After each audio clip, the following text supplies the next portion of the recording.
way forward, and that's what we're all about. So I think one of the things I want to talk about is our transportation policy.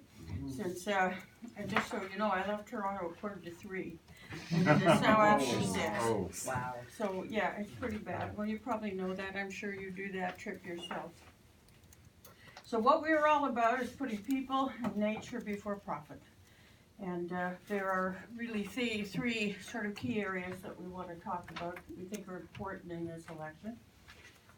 And the first is bread and butter. So things like transportation, jobs, wages, living standards, social programs, these kinds of things, education. The second is the environment and the urgent need to act. Mm-hmm. And the third thing is the question of peace and war and an independent Canadian foreign policy of peace and non-interference in the affairs of other countries. And we think that most people understand the first two. We're not sure they understand the third one, how urgent that is. And we see these things as being really very close together, interrelated in a lot of ways too, around money and other things, but also in terms of survival of the planet. Yes, the environment, everyone I think understands that. But I'm not sure they understand how close we are to extinction by war, by nuclear war, or just conventional global war. That would be the end. And some of you may have read or heard about the nuclear scientists and the nuclear clock, that they keep pushing closer and closer, and they make reports every year about how serious is the situation. Well, we're back to 2 minutes to midnight. And they have said, and there are two reasons. One is the environment, and the other is the great danger of war, either deliberately by somebody like Trump, or by accident. By accident. And I think if I can think of a situation right now where we could find ourselves in conflagration, and that's the situation in Iran. And we heard recently from a member of the Tudeh party, which is a communist party in Iran, and he was telling us about we had a public event in Toronto, which if you missed it, it was pretty interesting. But he said, the government of Iran, or what they call the regime, according to our newspapers, are feeling that they have done everything that the U.S. asked them to do over the years, right? And it's true, they're the client state of the United States. And now the Americans are pushing them. And so they've started to decide to, interfere with the ships passing through and to push back. And the fact that this kind of pushback and the things that they're doing with shipping could be the moment that somebody pushes that button seems to have escaped them. And they're prepared to walk right on the edge, apparently, this government. So very anti-people, nasty government, very right-wing government, so there's nothing to say that's good about them. But you can see that, it's the most powerful state in the Middle East, and they're starting to feel like they're going to push back. These guys have told them what to do. So for long enough, but this is a scenario that could lead to war. And what we are hearing from Trump these days is that he thinks it's possible to have a limited nuclear war. Well, this is fantasy, absolute fantasy, not possible. And anything when the bombs start going off, nuclear weapons, that's it. We're toast. We're done. So the importance of Canada having an independent foreign policy of peace, signing the international agreements, getting out of NATO, slashing military funding, lending our voice to those forces in the world that say, make the Arctic, a zone of peace, make space a zone of peace, is very important. But, the Liberals, who told us in 2015 that they were for peace, they're the peace party, have taken Canada farther in the direction of war than even the Tories were able to do. It's pretty extraordinary. It's a very sharp turn to the right. And most people are aware of the dirty role that Canada is playing, thanks to Chrystia Freeland and Trudeau, in Venezuela. Regime change, coup d'etat, that's what we're involved in. But they're not necessarily aware of our role in Mali, in Europe, and other places, which is where there's, connected with NATO. And NATO is now the global army for U.S. imperialism. That's about it. So do we want to be involved in those things? I think not. Most Canadians would say no. Most Canadians, I think, are not aware of just how deep we are down the rabbit hole here. So, what we are saying is let's slash military spending by 75%. Let's get out of NATO and NORAD. Let's sign on to these international agreements. Let's become a country which respects the right of other countries to self-determination, including if they determine they want to move in the direction of socialism. That's their right, and Canada should respect that and not be involved in, coup d'etats, regime change, responsibility to protect, which is another phrase meaning regime change and coup d'etat. And let us use those funds, the military funds, to fund free education, post-secondary education. Let's do away with tuition. To expand health care. We want to see Medicare, which includes dental care, long-term care, drugs, what else? Did I say dental? I need some dental, so I'm thinking about dental, vision, everything. This all has to do with health care. Let's use it to set up a national child care program, free. Why should it be free? Because women work. This is the way of the world. Women work and they need child care, and so do their partners. And children have a right to expect to grow up in Canada in a society in which children are valued and cared for properly. So let's also pay daycare workers, child care workers appropriately. And since we're in the CUPE hall, let's pay them union wages, yes? Okay. So these are some of the things that could be done with that, those funds that are being currently directed towards military endeavors. And let's stop recruiting kids to the Army from high schools, by the way, and colleges and universities too. On the question of the environment, this is also a very hot issue and an important one. So the problem that we see is the problem that everybody sees, that we've got an urgent crisis situation, something has to be done. So let's start with what's wrong with what's being debated. What's wrong is that the carbon tax, essentially, well, the first thing is it doesn't work very well. There have been some reductions in carbon emissions, but not nearly enough to meet the very moderate targets that were set for carbon emissions in Canada. And we won't make those targets with the carbon tax anyway, even if everybody has a carbon tax.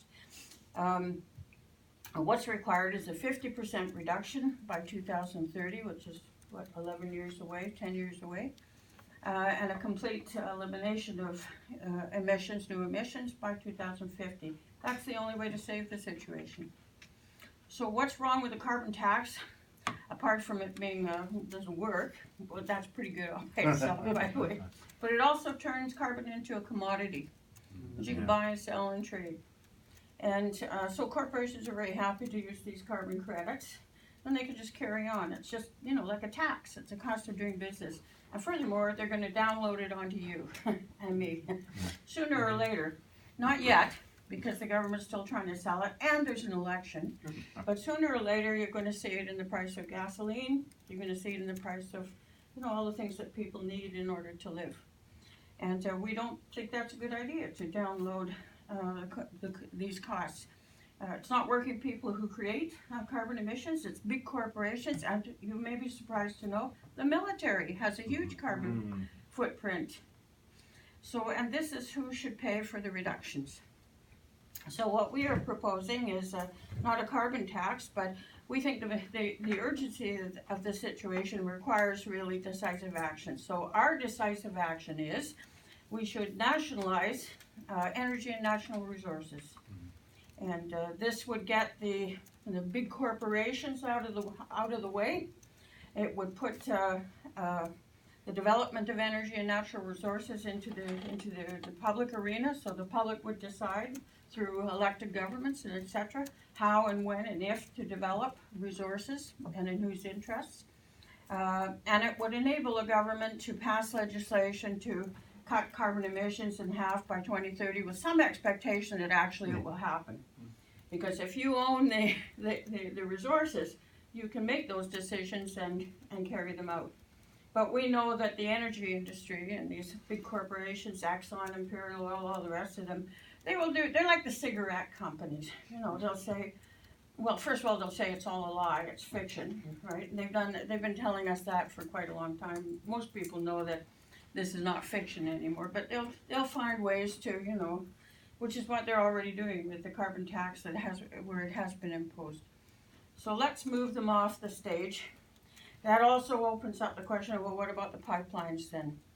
Well, if you have a government that owns energy and natural resources, you can stop the development of carbon, you know, the pipelines that are used for the transport of dirty oil and other bad things. You know, we would like to see an east-west power grid that's based on development of renewable energy. So, you know, so what is that? It's geothermal, it's wind, it's solar, it's hydro, and that this kind of energy can be developed within the framework of a publicly owned system, and it can be used on an east-west instead of north-south power grid. And you all remember, or some of you may, the blackout that we had in, what was it, 2004? Yeah. Was it? Yeah. What, 2003. Yeah. 2000 when? Three. Three. Okay. I remember that. I slept in my car that night. I remember that. So this is the way forward. We want to close the tar sands because it's also a big source of carbon emissions in Canada. Not the biggest, but one of the biggest. So how do we do that? Well, again, if you own them, you can make that decision and you can clean up as well. I just want to briefly mention that you know, people who work in the oil industry and in energy are not troglodytes. You know, they care about the environment too, but they also got to feed their families, same as us.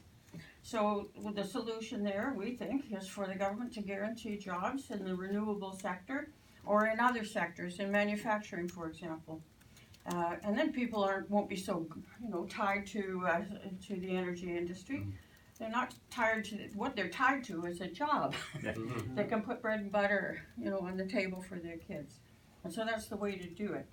I also want to say that the big problem in Alberta, well, one of them anyway, there are many, but one of them is, it's a one industry province. Either you work for the oil industries or you work in social services for the government. That's it. And so that's why there's such a crisis when there's, you know, oil prices drop or whatever the situation is, and suddenly everybody's out of work and very unhappy, and not surprisingly, same as everybody else. So that's the way to resolve it, as we see it. We should also stop pushing these pipelines. This also has to do with Indigenous rights and Indigenous sovereignty. And so it's, you know, the Liberals have just been BSing everybody about their new relationship with Indigenous people. It sounds a whole lot like the older relationship. You know, not much has changed, and Indigenous people will tell you that too. So the relationship that we want to build with Indigenous people is on the basis of equality and on the basis of recognition of their rights to self-determination. And we would like to see the UN Declaration on the Rights of Indigenous People enacted into legislation in Canada. And the key phrase that the government continues to ignore, and the Tories are even worse, by the way. I'm talking about the Liberals, but the Tories are this plus much more that's worse. So we'll come to them in a minute. But the key phrases in the UN Declaration are that nothing can be done in terms of developing resources, for example, without the prior and informed consent of Indigenous people. So that doesn't mean that Trudeau sends off somebody to go and yap at the FN and say, okay, we had the talk, now we're going to develop the pipeline. No, this means that there has to be agreement, and if there isn't agreement, then we don't build them. So that's why they're not enacting this declaration, but it's very important that they do. And that will set the tone for a new relationship. That'll be the, we put the meat on the table, please. That's the meat. We also want a new relationship with Quebec, and it's the same situation. Just to briefly recap Canada's history, it's not the fairy tale that the kids learn in school about how Canada was formed. Canada was formed at the point of a gun, by competing colonial powers, the French and the British, who both arrived in Canada and killed as many Indigenous people as they could so they could get the land and the resources. And those they couldn't kill, they attempted by forced assimilation to steal their land that way. So, and the French were defeated by the British, and all of the rich people went back to France. It was just the poor suckers who didn't have the money for the trip home who got stuck here. Like it's normally the situation with refugees and immigrants. They come here to escape something, they're stuck here and can't leave. So we need to recognize that reality and build a new relationship amongst, Indigenous peoples, Acadians who are also, working people who were actually expelled. If you know your Canadian history, they were expelled from Nova Scotia, where they had built up quite an economy. But they were French, and the British wanted the land. And so off they went, but many of them came back and one way or another, or escaped, ran away, and live in many areas of New Brunswick now. And I'll just mention that the last provincial election in New Brunswick, there was a little right-wing party with the name People in it, so right away, ooh, right? And these people campaigned on a very anti-French policy, just like Bernier and some of the others, very right-wing forces. And they were able to elect 3 people to the legislature. And you see these little very anti-French, anti-Indigenous, anti-immigrant forces springing up around the country. So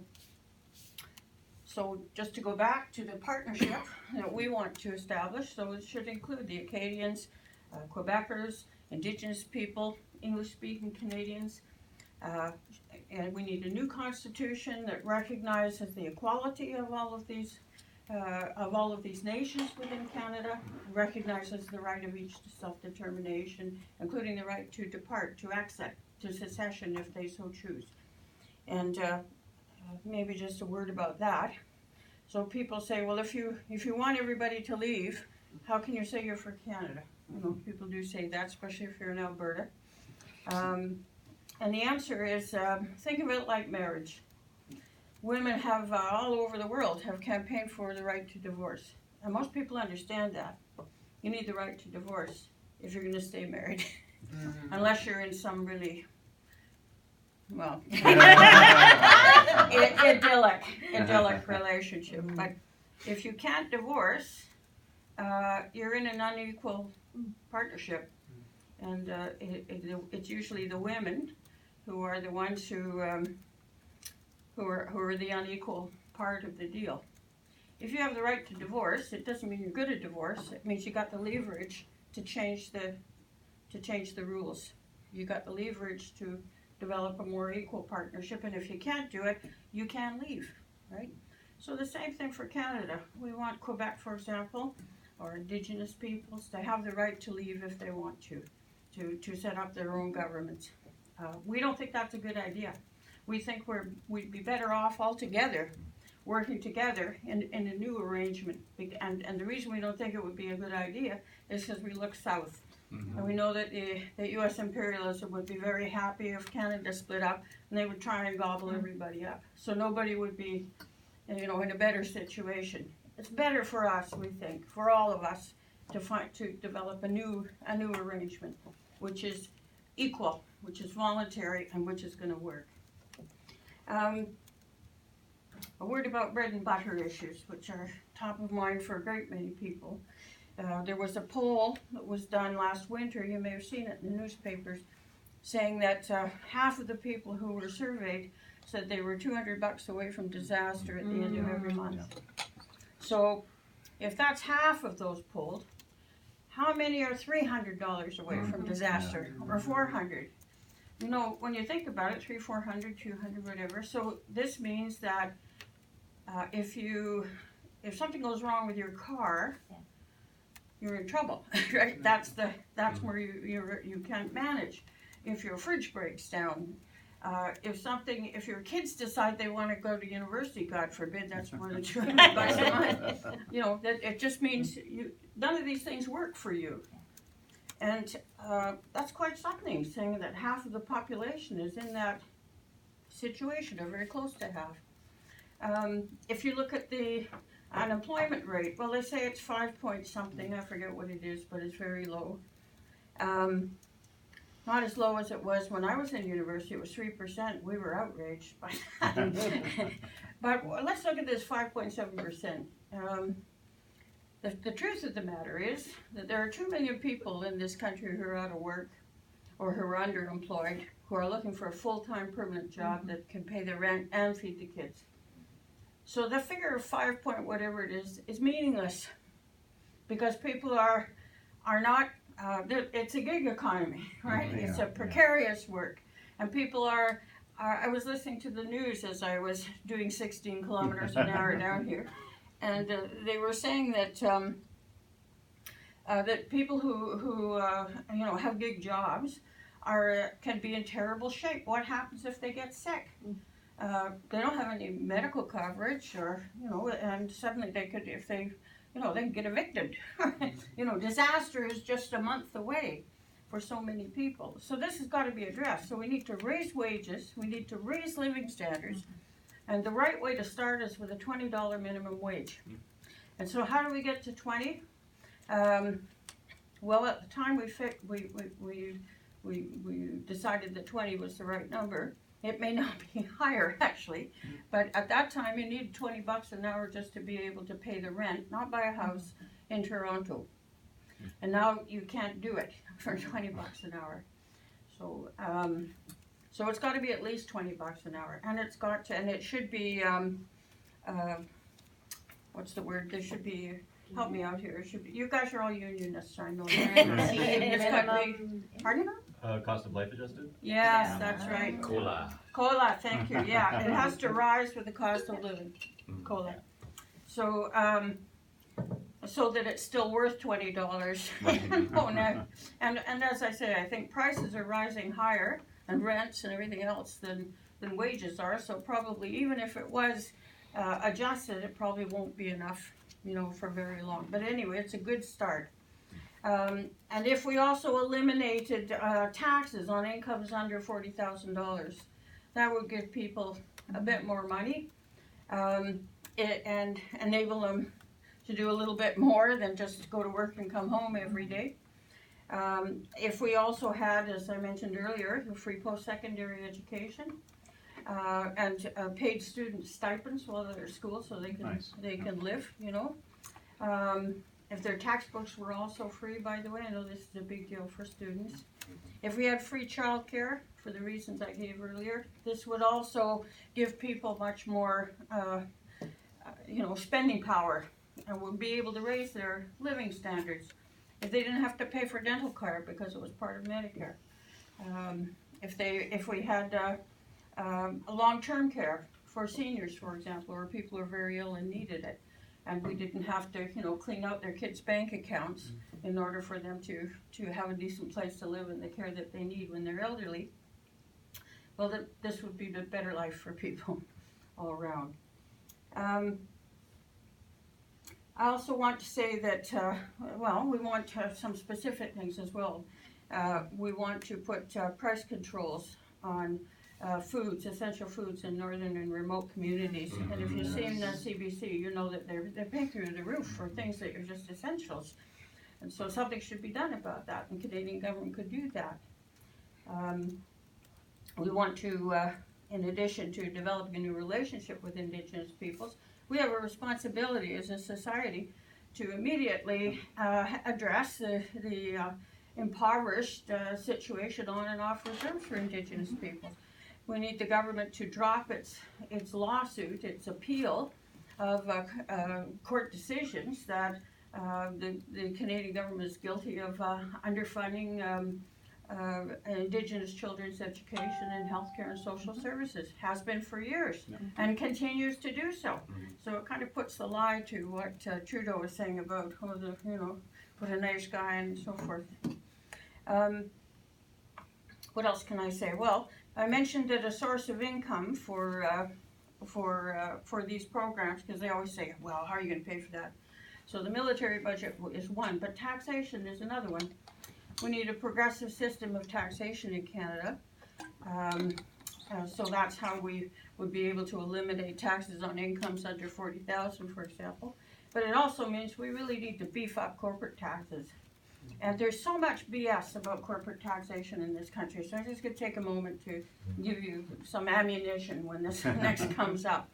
So in the 1950s and 60s, when the Canadian economy was booming, corporations paid 70 and 80% taxes. That was a corporate tax rate back then. And lots of jobs, things were going well, so it wasn't corporate taxes didn't stop everything. They didn't all leave. They just continued to make money. And they wanted to pay less because they always do. They'll pay nothing if they can get away with it. And that campaign of neoliberal policies to drive down wages and living standards and to increase profits started in the 1970s and 80s because of that. But the idea that has been pushed for some time, that if we raise the corporate tax rate, corporations will leave, and then they point to companies like General Motors, Kellogg's, a whole slew of manufacturing industries and others in this area, in southern Ontario, which have packed up and left. So is that really the reason why they left? No, it's not. Because at the same time, as we were charging 15% corporate tax rate in Canada on these corporations, the US had a 35% corporate tax rate. And it's only with the arrival of Trump that they've dropped their tax rate down to 15%, which means, by the way, that the pressure is on the Liberals and the Tories and all the rest of them to further drop the corporate tax rate in Canada. So watch out for that. So why did they leave then? Well, the answer is free trade. They left because wages are lowest in the southern part of the continent. They're in the middle in the US, and they're highest in Canada. And they're highest here because we have trade unions here.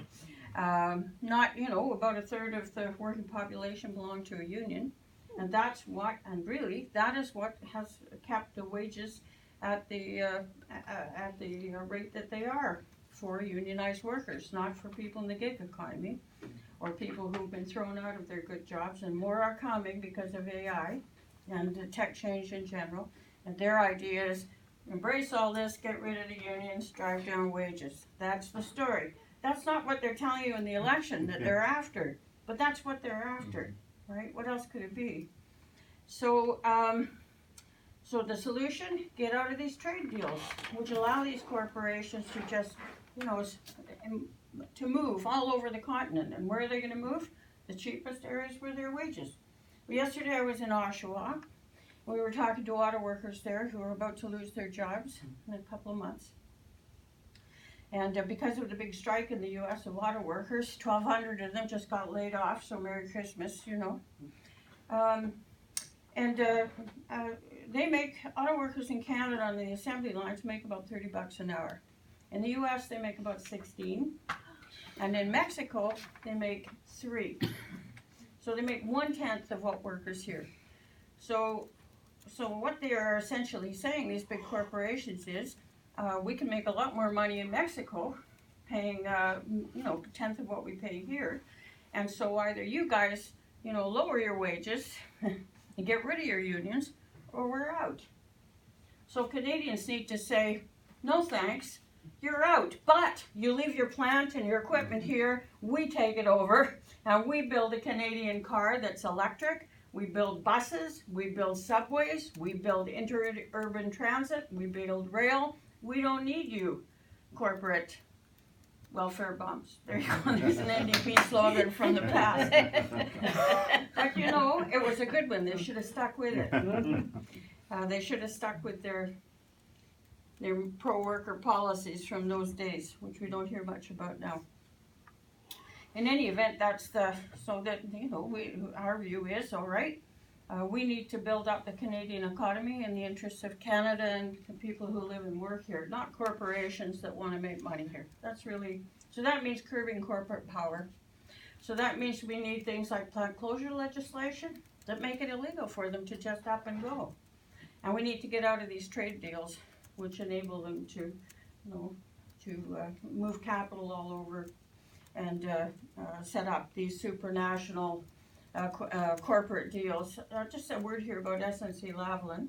Seems timely. You know, everybody is hearing about SNC-Lavalin and how rotten the Liberals are, and how the Prime Minister leaned on an Indigenous woman in his cabinet, the Attorney General, Jody Wilson-Raybould. All true. But it's not the main story. The big story is, what were they fighting about? What they're fighting about was these new deferred prosecution agreements. They call them DPAs. And what this essentially does is enable corporations that are facing criminal charges to avoid going to court and avoid, you know, facing the music for criminal activities like bribery and corruption, which is what SNC-Lavalin is guilty of. So just quickly about SNC-Lavalin, because these are not good guys. Hardly any of them are anyways, but these are a particularly nasty bunch. They have operations in 52 countries. They've been banned from doing any business with the IMF and the World Bank. They're so corrupt that nobody wants anything to do with them. They've been found guilty of corruption here in Canada more than once. They were involved in the building of Highway 407. Mm-hmm. They were involved in the building the Montreal hospital, the big university hospital, and other things.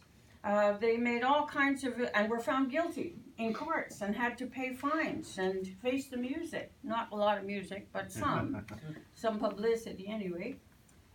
They made all kinds of illegal contributions over a 10-year period to both the Liberals and the Conservatives, and more to the Quebec Liberals. Well, this is a criminal offense, you know. So, but anyways, let's welcome them to Canada, and let's give them a DPA. So these deferred prosecution agreements were in operation already in the UK and in the United States. And they've been so successful in those, and Australia, they've been so successful in those countries that these corporations that get them keep coming back for more, right? So the DPAs work like this. You have to admit that you broke the law. You have to say, we did it, but we're really sorry, and we promise not to do it again. And then they pay a fine, right? So these corporations, obviously, it's a cost of doing business. That's all. It's an extra tax. And that's why they keep coming back. They keep doing the same things over and over again. Gee, we did it. We're sorry. We won't do it again. How much do you want? You know. So why on earth would Canada buy into that? You know. The answer is because these Tory and Liberal governments are governments which represent the interests of big business, including these really dirty operations. And that's what this is all about, really. It means that these corporations will no longer be subject to Canadian law. They can just pay a tax. Well, you try doing that if you get called to court. So these things need to stop. And this is curbing corporate power, right? Also, workers need rights, unconditional, guaranteed rights to strike, picket, organize, belong to a union. We need pay and employment equity that's actually enforced across the public and private sector. These are just fundamental things. You know, Indigenous people need to be heard. This all has to do with curbing corporate power and strengthening labor and democratic rights, which we think is very important. I'd like to say a quick word about racism and blackface, brownface, because it's in the news. And I was interviewed yesterday about it on the radio. And our view is that what Trudeau did is racist, no question about that. Probably a lot of the people who are candidates and members of the Liberal Party are equally racist. It's that very just kind of everyday kind of racism, you know. And it's painful and hurtful, and they, you know, a government in Canada should not do these things. And it's not believable that they're just really sorry and didn't really think about it and all that. And if you look at how they have treated Indigenous people and racialized people and immigrants in this country, it kind of fits. Yeah, people have those kind of ideas, do those kind of things. And that's what's wrong with this picture. But there's another piece too that is equally nasty, and that is we have Scheer claiming to be the guy with clean hands here. You know, I mean, come on.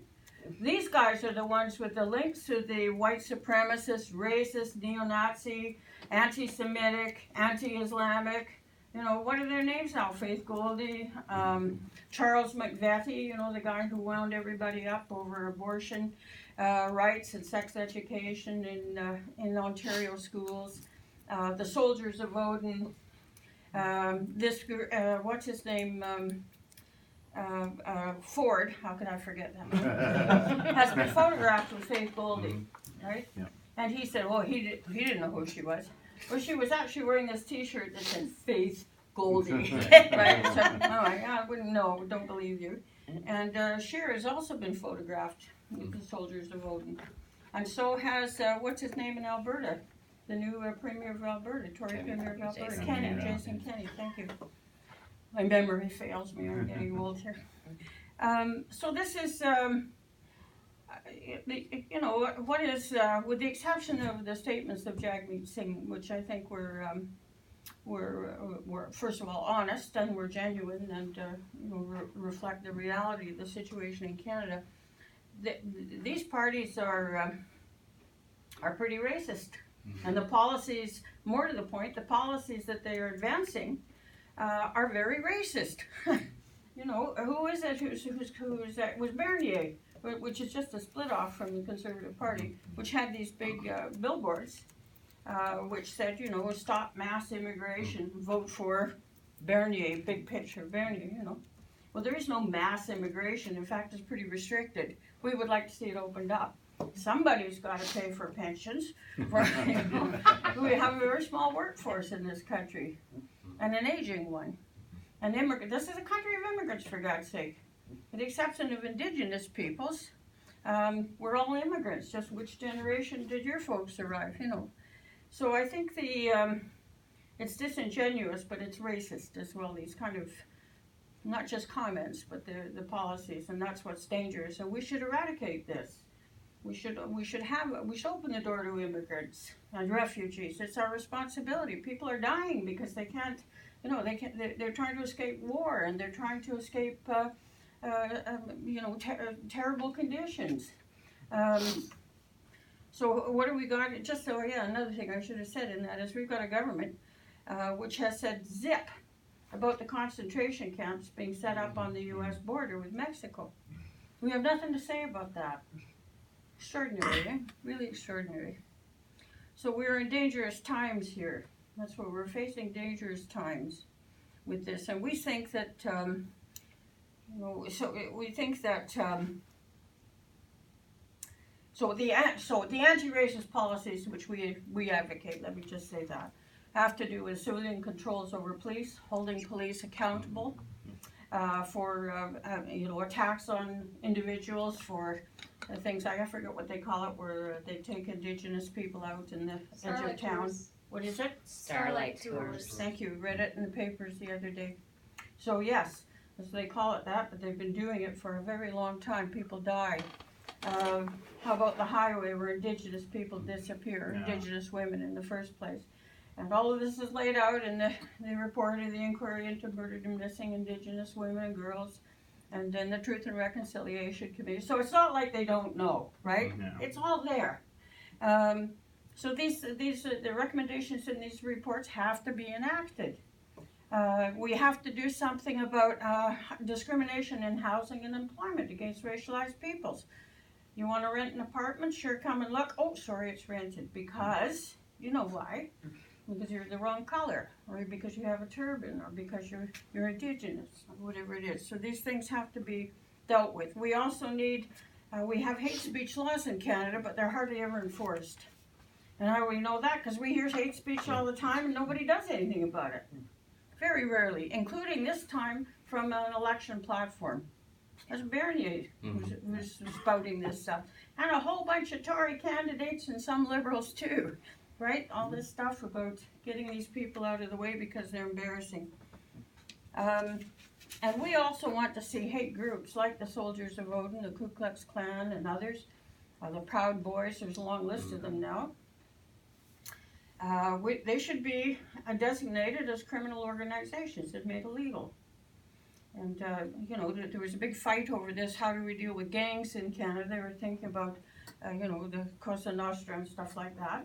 Well, finally, the Canadian government said, yes, they're criminal organizations. They do criminal things. Well, that's what the Proud Boys do. They do criminal things. They attack people. And people like Faith Goldie think that's great stuff, you know, especially if it's Indigenous people or women or whatever the case may be. So just a quick word then about what have we got to say about this election. So first I'll tell you, we're the Communist Party, so we will tell you the problem is capitalism and the solution is socialism. The problem, I'm glad you think so. But we also know that socialism isn't on the agenda in this election. Wish it was, but it ain't. And so what do we think here? Well, the polls show that it's going to be a pretty close race between the Tories and the Liberals, and the NDP seem to be in trouble. And there seems to be mounting evidence, in fact, that they're cleaning out left-wing candidates, which is distressing. I saw Sid Ryan last night in Oshawa, and he's one of the people who you know, former president of the Ontario Federation of Labour, QP Ontario, and they can't seem to get their heads around. And the reason is, I would suggest to you that the real reason, anyway, is that he's the guy who formed the Ontario, what was it, the Ontario Coalition that linked up the labour movement and people's organizations to fight Common Front. the Common Front, yeah. And what happened as soon as we got the new president of the Federation of Labour, there was never another meeting called. So they don't want to go in that direction. They're worried when they see people getting together and making decisions and so on because it could get out of hand. The NDP likes to be on control of things, and the way to do that, they say, well, what they said to people when Ray was elected was, don't rock the boat, don't push the government, you have to give them space, you have to give them time. Well, they should have rocked the boat because it wasn't good. Well, so it's looking more like we might get a minority government on October 21st. A Tory government, we think, is the greatest danger because they're more reactionary. Both of the Liberals and Tories are big business parties. Neither of them speaks for Labour or cares about working people other than their votes and money.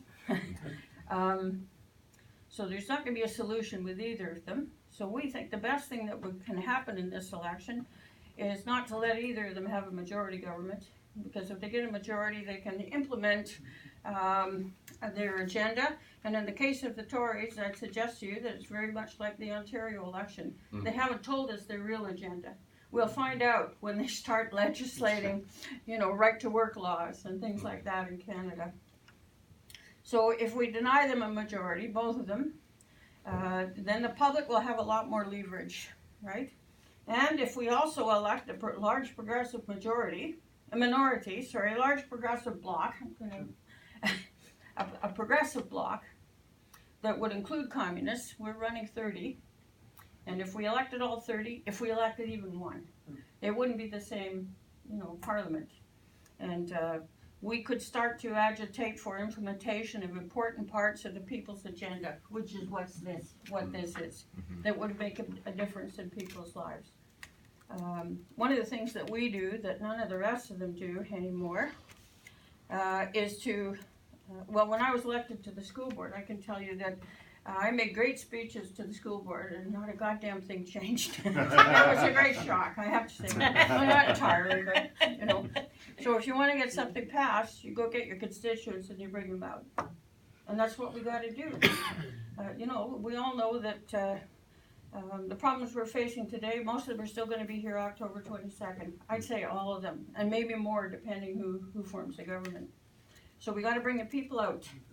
Got to bring them into the streets. Got to get them out to vote. But also after the election, we got to bring the people out into the streets on the key issues.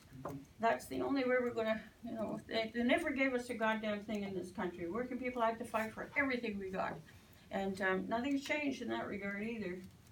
So, but I'll tell you one thing that is changed. We are finding that we are getting very favorable response to our platform. Because if you look at it, and I invite you to do that, open it up. You know, these are the things people are concerned about. Yep. And these are the pretty good answers. What's missing here is a government that's willing to do any of this stuff. Yeah. And so we're, you know, we used to get stuff, oh, you're a communist, I can't talk to you, I don't want to read your stuff, I'm not going to vote for you. Now we're getting funny things like this. I really like your platform. It's really good. I need to use my vote in some other way, but I'd like to join the party. Oh, you won't vote for us, but you want to join. Well, that's a new one. But we're telling people, yes, we want you to join. We're too small. We're way too small. Our influence is too small. So are our numbers. So if you're not a member of the Communist Party today, well, don't delay. We need you, and I think you might need us too. You know, if you vote for the Liberals because you're afraid of the Tories, you're voting for policies that you don't want. You know, because we know what they are. Yeah. So if you vote for policies you don't want, you're pretty much guaranteed you're going to get them, right?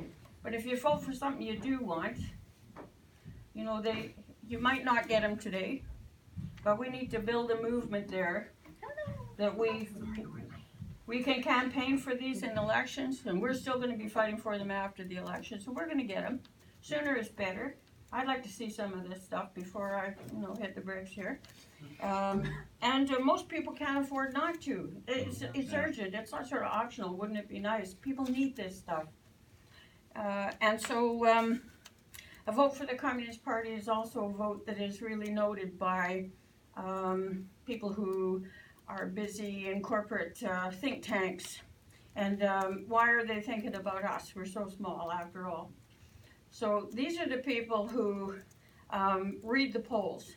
And there was another recent poll that was taken about socialism. It was taken in the US and in Canada.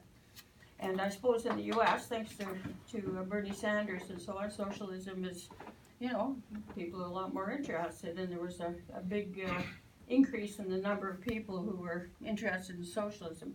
But in Canada, more than 50% of the people polled said, yeah, they were quite interested in socialism and favorably interested. So this is very distressing news for the right-wing think tanks. And you know, they're paid, big bucks by the way, to be ahead of the game. And being ahead of the game means undermining that 50%. Right. And so they've come up with the obvious, Bernier and these very far-right groups. They know that capitalism isn't working for people.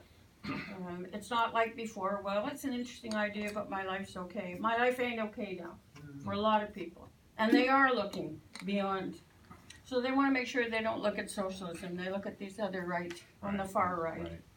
And I think that everybody who votes communist, they look at those votes because they know those are class-conscious votes.